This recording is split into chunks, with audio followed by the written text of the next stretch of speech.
Hey Nora, everyone, well, welcome to another edition of Get to Know Gives Back.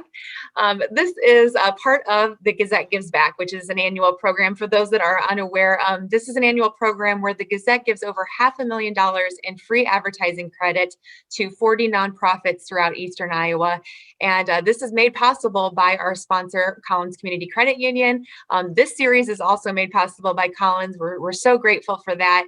And if you've never tuned in, this is taking a few minutes to really just dive into the work, the mission, and the resources of our nonprofits that are part of this amazing program. And today I am joined by Okpara and Nora of Tanager Place. Hey thanks, guys, man. It's good to be with you. feeling so formal in our but thanks for hopping on a Zoom call with me this morning, just to talk through. I know a lot of people have at least heard of Tanager Place, right? If you're in Eastern Iowa, more than likely, especially if you're a Gazette reader, you've probably read something or at least seen the name. But let's just start from square one and assume somebody has not heard of Tanager Place. Can you give us a rundown of the mission and the work that you provide for our community? Yeah, I'm more than happy to do that. And thanks again for having us. One of the things that we do is we work with kids and families, and we do that really and have been doing that work almost for 140 years. So we have been in this community for a very long time. And our goals, really, our mission distills down to three words, and that's empower, inspire, and heal. And what we try to give kids is the opportunity to have all three, and families the opportunity to have all three.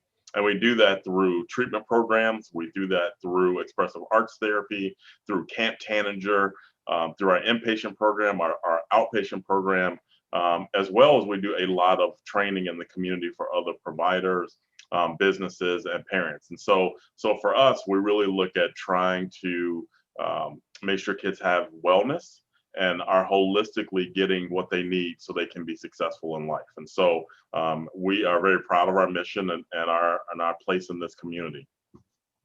It really is about providing not only the fundamentals, but it's also just really cool, creative ways to engage kids. That is something that I've just always been blown away by when it comes to Tanager Place is especially the expressive, the art, the music, how kids are able to find such great outlets working with the team, and just the programs that you provide. It's fantastic. Thanks, man. So let's talk a little bit about 2020. I know, and even 2021. Let's face it, right? We're still having to make some pivots, but I know, especially within Tanager Place, your organization stepped up. The team did. The team never stopped. No surprise there, but really took focus of how to not only keep your services going, your traditional services and programming, but also making pivots, adjustments, partnerships where it made sense. Can you take me through the highlights? I know we'd be on for an hour if we went through in detail every single way, but Oh. just take me through some of the pivots and adjustments you've made.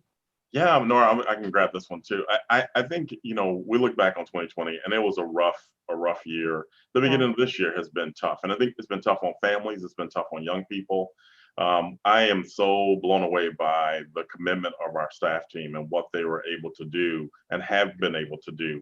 A lot of for us, what we did, we automatically pivoted to teletherapy, and that we really made that transition. A lot of the work that we do is really in our community-based program in our outpatient clinic. And so, we work with a lot of kids, and we have a large school-based therapy program. And so when the communities really, when everything's sort of almost like shelter in place, we had to, find different ways to connect and engage. And so we were able to pivot pretty rapidly, and also with some legislative advocacy. So you had some more families able to access that service. And so we were able to continue to see young people via this medium. But then also our inpatient program where kids actually live on site and to receive treatment. That program never shuts down, right? Yeah. So we continue to have really dedicated staff come in each and every day with all the necessary precautions, but to continue to provide that service. And then for our trainings that we do for the community, I think we all just learned how to use Zoom really, really well. So I finally got my blurred background figured out. That only took like envious. 6 months, right? I'm very envious. I'm like, God, I got to figure out how to do that. But I made sure my desk was semi-neat. I'll teach you, man. I'll teach you. Don't worry.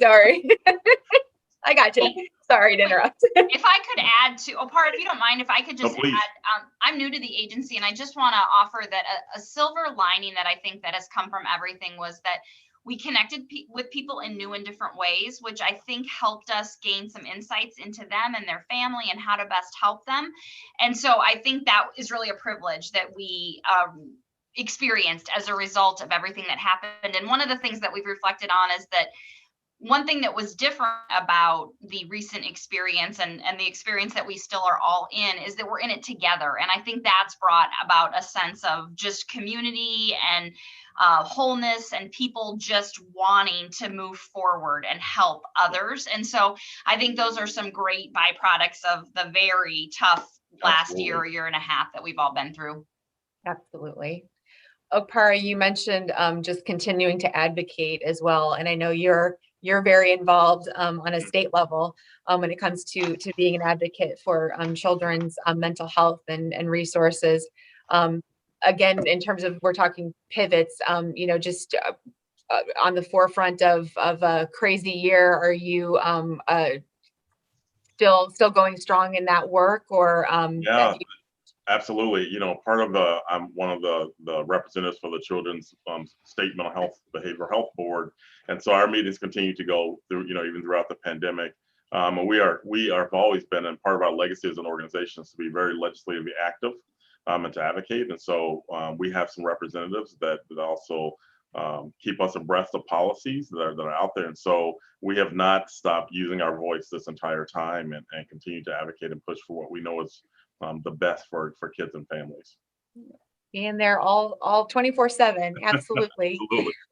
Well, Nora, I know one of the things that from an event organizer perspective, what a year and what a time to come into a new organization with events and outreach as part of your job description. We've had that here.